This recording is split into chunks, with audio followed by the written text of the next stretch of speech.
Hi everyone. Today my topic is, what is your exit strategy going to be? And this was done at the request of one of my followers. All right, so now you've been out on the road for some time. You either had a plan to go out for a year and just come back home and call it quits, or 5 years and now you're done, or you've been out here for 8 or 10 years and you're deciding, well, I think I've seen and done as much as I want to. I need to go back to a permanent residence. Or, God forbid, you have health issues that require you to leave the full-time lifestyle. And what's your plan going to be now? What are the reasons why you're exiting this full-time life? You need to be mentally prepared ahead of time for an eventual exit and be thinking ahead about what your plan would look like. Did you happen to research some of the places that you traveled to that you really liked, to see if maybe that was a suitable place that you wanted to live in after you're done with your full-time life? Did you interact with the locals there and find out what it's like to really live in that place? What's their cost of living there? Their taxes? Is there good accessibility to medical care? Easy shopping? If you are no longer able to go out and shop on your own, is it at somewhere that has a store that will deliver groceries to you if you need it? And what about vehicle registrations? If you are moving to another state after you exit full-time, you're more than likely going to have to register your vehicles in another state, and that's going to cost some money to do that. You need to figure that into the plan. What are the weather patterns like in the locations that you're looking at? And what's best going to suit you? Will you keep your RV or will you sell it? That's something that you need to consider as well. Or are you going to gift it to a family member? And once you get to where you're going, do you have somewhere to put your RV? Can you park it at your home? If you live in a housing development, a lot of HOAs won't allow you to park your RV in your lot, and you would need to find somewhere to put it. Another option, instead of selling your RV, or buying or renting a home, is to find a park where you can get a long-term lease in an RV park. You can usually find an option in any state that you live in, RV parks that will have long-term leases. I've found 3 here just in Yuma, and I'm showing those up on the screen now, and you'll see that there's different amenities and different pricing, but they're available to you if you just do the research. Also, Morton's on the Move did a segment of like 5 best RV parks for long-term living in Florida, and I'll include that as well.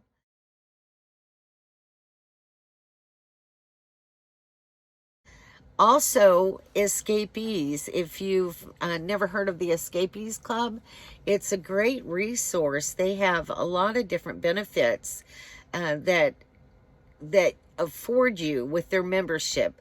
Their membership is $49.95 a year. They have mail services that you can sign up with at an additional cost. They have, rallies and groups. You can meet with groups and go different places. It's a great community resource. They offer discounts on several products and tires and all kinds of different things.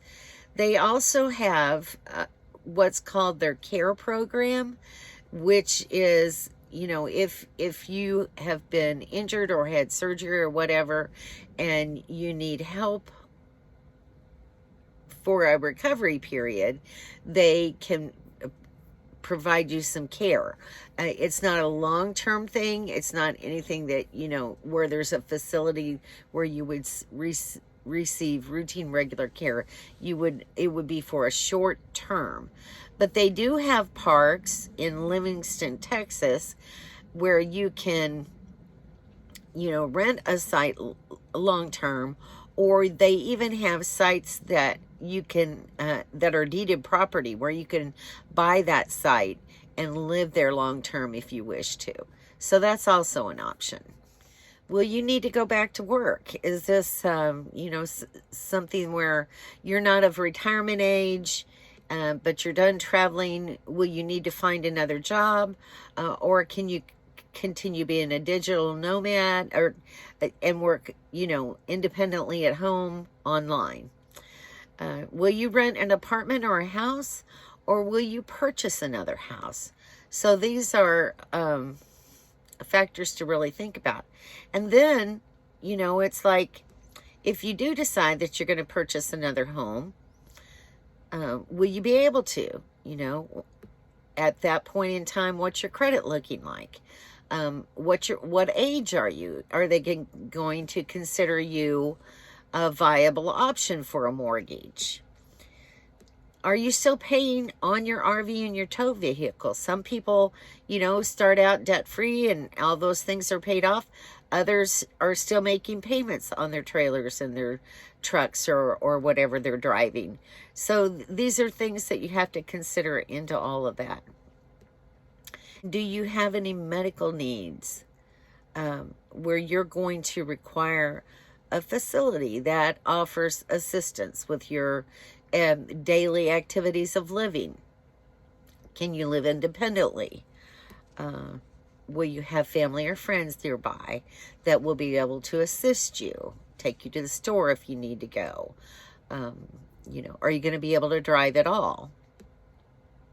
And what about any pets that you have? If you've been traveling with pets and you're no longer able to care for yourself and you have to go into a medical facility, where are your pets going to go? So that's something very important to think about if you're a pet owner.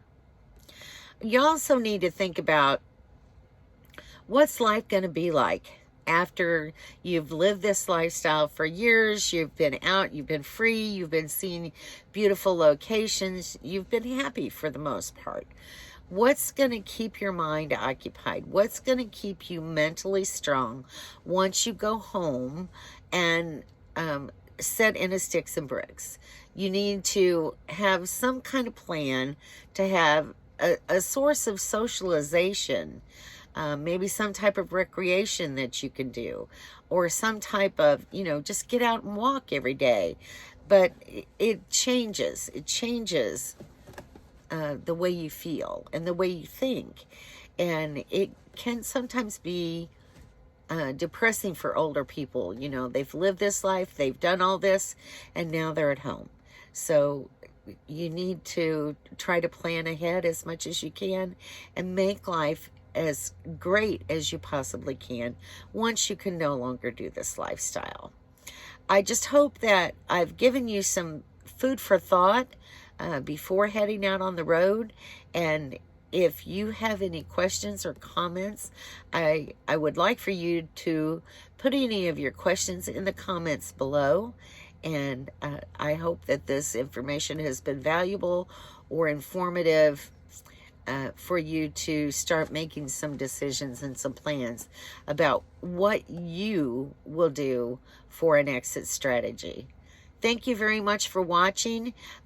If you've liked this video, please hit the thumbs up button and send this out to your friends and family who might also find this useful. And I'll see you on the next video. Thank you.